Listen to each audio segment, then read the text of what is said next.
Hi, Jain ടെമ്പിളിനെ കുറിച്ച് ഗൗതം ചേട്ടൻ പറഞ്ഞ ചെറിയ വലിയ കാര്യങ്ങളൊക്കെ വിചാരിച്ച് ഞാനൊരു തീരുമാനം എടുത്തു. ഹംപിക്ക് പോകണമെന്ന്. ഇതെൻ്റെ ഹംപി യാത്രയെക്കുറിച്ചുള്ള ഒരു ചെറിയൊരു വീഡിയോ ആണ്.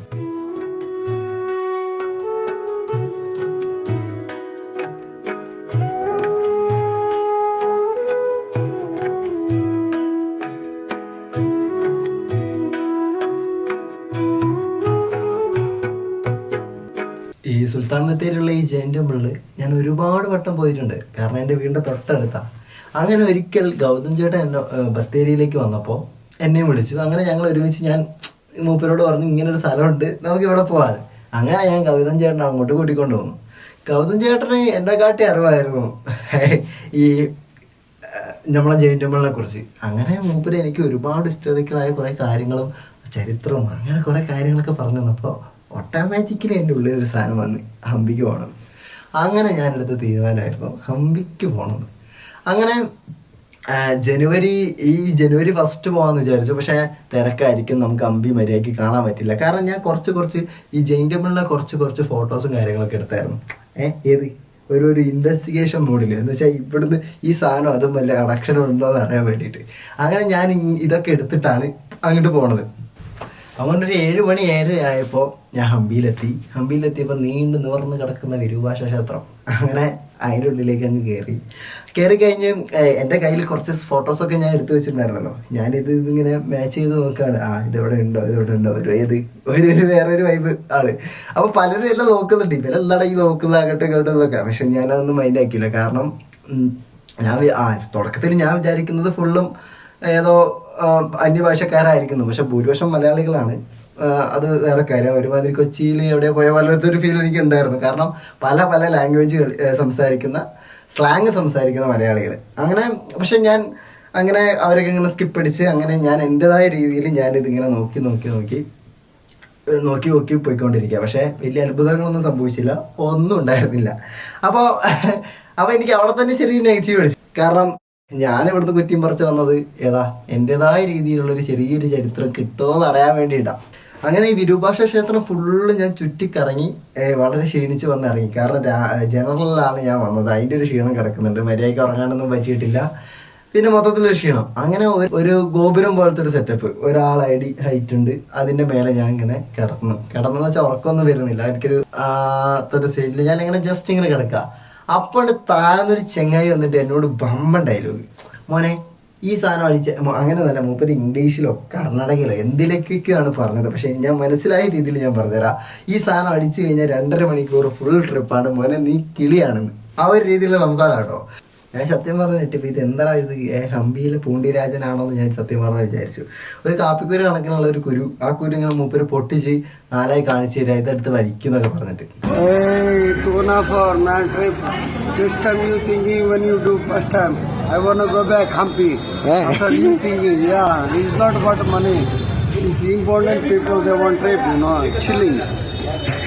ഇതെടുത്ത് വലിച്ചു കഴിഞ്ഞാൽ 2.5 മണിക്കൂർ ട്രാൻസ് ആകെ.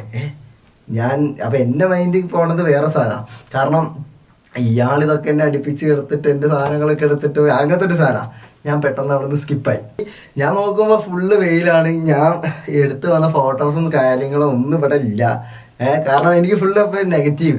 അങ്ങനെ ഞാൻ എൻ്റെ കയ്യിൽ കുട ഉണ്ട് കേട്ടോ. കുടയൊക്കെ എടുത്ത് ചൂടി അങ്ങോട്ട് അങ്ങനെ ഇറങ്ങി നോക്കുമ്പോൾ 2 ചെക്കന്മാരോടെ നിൽക്കുന്നു. എൻ്റെ മുഖത്തേക്ക് നോക്കും. ഞാൻ അങ്ങോട്ട് ചോദിച്ചു മലയാളിയല്ലേ. അപ്പം തൊട്ട് എനിക്കൊരു ഫ്രണ്ട് സർക്കിൾ കിട്ടി. മെൻസ് ആർ സോ സിമ്പിൾ, അറിയാലോ. അങ്ങനെ ഞങ്ങൾ പെട്ടെന്ന് കമ്പനിയായി. പിന്നെ അപ്പം എൻ്റെ ട്രാവലിംഗ് മൂഡ് സത്യം പറഞ്ഞു കഴിഞ്ഞാൽ ഈ വിരൂപാക്ഷ ക്ഷേത്രവും എൻ്റെ ഇതൊക്കെ കണ്ടപ്പോൾ തന്നെ എനിക്ക് ചർച്ച് സത്യം പറഞ്ഞ ആ സംഭവം. അത് കഴിഞ്ഞ് എനിക്ക് ഒട്ടും മൂടില്ലാത്ത വെക്കുമ്പോഴാണ് ഞാൻ ഇവന്മാരെ കാണുന്നത്. ഇവന്മാർക്കാണെങ്കിൽ ഒടുക്കത്തെ മൂടും. അങ്ങനെ ഇവന്മാർ കണ്ട് ബാക്കിയുള്ള കുറേ സ്ഥലങ്ങളൊക്കെ കണ്ട് അങ്ങനെ ഞങ്ങൾ ഫുള്ള് ഇങ്ങനെ എൻജോയ് ചെയ്ത് നടന്നു. എനിക്ക് ഭയങ്കര എൻജോയ്മെൻ്റ് ആയിരുന്നു. അതൊക്കെ കഴിഞ്ഞ് എല്ലാം കഴിഞ്ഞ് ഞങ്ങൾ പോകാൻ നേരത്ത് ആ സ്ഥലത്തിൻ്റെ പേര് ഞാൻ മറന്നുപോയി. നമ്മൾ 50 രൂപേൻ്റെ തൊട്ടുള്ള വിദില ടെമ്പിൾ. അങ്ങനെ വിദില ടെമ്പിളിൽ ഞങ്ങൾ ഞങ്ങൾ അവസാനം വന്നു. അവിടെ കയറി ഞങ്ങൾ ക്യൂവിൽ നിന്നപ്പോൾ അറിഞ്ഞത് അവിടെ ടിക്കറ്റ് എടുക്കുന്നത്. അങ്ങനെ ആ ക്യൂന്ന് ഇങ്ങനെ കയറി പകുതിയാക്കി പോയി ടിക്കറ്റൊക്കെ എടുത്ത് തിരിച്ച് വന്ന് അതിൻ്റെ ഉള്ളിൽ കയറി മറ്റേ മ്യൂസിക് പില്ലേഴ്സിൻ്റെ ഒക്കെ കാര്യം കേട്ടോ ഞാൻ പറഞ്ഞത്. വിതുര ടെമ്പിൾ തന്നെയാണോ എന്ന് എനിക്കൊരു സംശയമുണ്ട്. അപ്പോൾ അവിടെ കയറി. പക്ഷെ അപ്പോഴും എനിക്ക് ഓർക്കാണ് ഞാനിവിടെ എന്തിനാ വന്നേ, ഞാൻ ഈ ചരിത്രപരമായി സാധനം കയറി അത് നോക്കാൻ വന്നിട്ട് എനിക്കൊരു സെറ്റപ്പ് ആവുന്നില്ല. അങ്ങനെ ഒരു ഡൾ എനിക്ക് എൻ്റെ ഉള്ളിലുണ്ട്. പക്ഷെ ഇവന്മാരൊക്കെ ഉള്ളതുകൊണ്ട് ഞാൻ ഭയങ്കര ഹാപ്പിയാണ്. അപ്പോൾ ഇതിൻ്റെ ഉള്ളിൽ ഇങ്ങനെ കയറിയിട്ട് ഞങ്ങൾ ഒരു ചെറിയൊരു മതിലിൽ ഇങ്ങനെ ഇരിക്കുകയാണ്. ആ ഇരിക്കുന്ന സമയത്ത് ഞങ്ങളെ ഫ്രണ്ടിൽ നിന്ന് ഒരു ചേച്ചി വന്നിട്ടുണ്ട്. ഞങ്ങളെ ബേക്കിൽ എന്തോ ഒരു സാധനം ഫോട്ടോ എടുക്കുന്നത്. അപ്പം ഞാൻ നോക്കുമ്പോണ്ട് നമ്മളെ ജൈൻ ടെമ്പിളിൽ കണ്ട സെയിം സാധനമാണ് അവിടെ കാണുന്നത്. പക്ഷെ അത് ഞാൻ ഫോട്ടോ ഇട്ട് എടുത്തിട്ടും ഉണ്ടായിരുന്നില്ല. എന്ന് വെച്ചാൽ ജൈൻ ടെമ്പിളിൽ പോയവർക്കറിയാം, ആ ഫ്രണ്ടിൽ തന്നെ ഒരു പാമ്പുണ്ട്, ഇങ്ങനെ ചുറ്റിക്കെട്ടി പിണഞ്ഞു കിടക്കുന്ന ഒരു പാമ്പ്. ഇത് രണ്ടും സെയിം ആണെന്നായിരുന്നു ഞാൻ വിചാരിച്ചിട്ടുണ്ടായിരുന്നേ. പക്ഷേ ഇത് തമ്മിൽ ചെറിയ വ്യത്യാസങ്ങളുണ്ട്. എന്ന് വെച്ച് കഴിഞ്ഞാൽ ഇത് ചുറ്റി പിണഞ്ഞു കിടക്കുന്ന പാമ്പാണ് ജൈൻ ടെമ്പിളിലുള്ളത്. പക്ഷെ മറ്റേതിന് അത്ര പിണച്ചിലില്ല. അതുമല്ല എന്തൊക്കെയൊക്കെ ഒരു കുറവുകളും ഉണ്ട്. അത് കാലപ്പഴക്കത്തിൻ്റെ ആണോ എന്നും എനിക്കറിയത്തില്ല. എന്തോ എവിടേക്കോ ഒരു സാമ്യം ഞാൻ കണ്ടു. കാരണം അതുപോലും ഞാൻ കണ്ടില്ലെങ്കിൽ വളരെ മോശമല്ലേ. കാരണം ഇത്രയും ദൂരം വണ്ടിയും കയറി യാത്രയൊക്കെ ചെയ്ത് വന്നതല്ലേ, അതുകൊണ്ടാണോ എന്ന് എനിക്കറിയില്ല. എനിക്കതിൽ ഒരു ചെറിയൊരു സാമ്യം തോന്നി. ഞാൻ കണ്ടുപിടിച്ച ഏക സിമിലാരിറ്റി അതാണ് കേട്ടോ. അപ്പോൾ എനിക്ക് ഭയങ്കര ഹാപ്പിയായി. ഓക്കെ, ഞാൻ വന്നത് ശരിയാണ്, അല്ല മുപ്പര് പറഞ്ഞത് ശരിയാണ്, എനിക്കൊരു ഹിൻഡ് കിട്ടിയെന്നുള്ളൊരു സാധനം വന്ന് അങ്ങനെ ആ യാത്ര അവിടെ എൻഡായി. ശരിക്കും ഞാൻ പോയി ചെറിയൊരു ചരിത്രം നമ്പിയിട്ടാണ് ഹംപിയിലേക്ക്. എനിക്കൊരു ചെറിയൊരു ചരിത്രം കിട്ടുകയും ചെയ്തു. ഈ ചരിത്രം തേടിയുള്ള യാത്ര കുറച്ച് രസം കേട്ടോ. കാരണം നമ്മൾ ഹംപിയിലിങ്ങനെ വെറുതെ പോകുന്നതിനെക്കാട്ടും എനിക്ക് ഭയങ്കര ത്രില്ലിംഗ് ആയി തോന്നി. കാരണം എനിക്ക് ഹംപിയിലേക്ക് പോകണം എന്നുള്ളൊരു സംഭവം എനിക്ക് ഇതുവരെ ഉണ്ടായിട്ടില്ല. അത് ഈ ഇങ്ങനെ വന്ന് ആ ചരിത്രം മനസ്സിലാക്കി, ഓക്കെ ഞാനും ആ ചരിത്രം തപ്പിപ്പോകാനുള്ളൊരു ആ ഒരു സ്ഥാനത്തിലാണ് എനിക്ക് ഹംപി ഭയങ്കര ബ്യൂട്ടിഫുൾ ആയി തോന്നിയത്. പക്ഷെ വേറെ സംഭവം എന്ന് വെച്ച് കഴിഞ്ഞാൽ ഇപ്പോൾ ചരിത്രമായിട്ടൊരു ബന്ധമുണ്ട്. കാരണം ചരിത്ര സ്ഥലങ്ങളൊക്കെ പലരുടെയും ചരിത്രം നഷ്ടപ്പെടുന്ന സ്ഥലമാണ്. പല സ്ഥലങ്ങളും അങ്ങനെ തന്നെയാണ്, പല നാട്ടിലും. അപ്പം ചരിത്രം തമ്മിൽ ഇപ്പോൾ ഒരു ചെറിയൊരു ബന്ധമുണ്ട്. ഇപ്പോൾ ബത്തേരി ജൈൻ ടെമ്പിളിനെ കുറിച്ച് പറയുകയാണെങ്കിൽ ഇതിപ്പോൾ പണ്ട് ഈ രാജാക്കന്മാരെല്ലാവരും ഭരിച്ചു.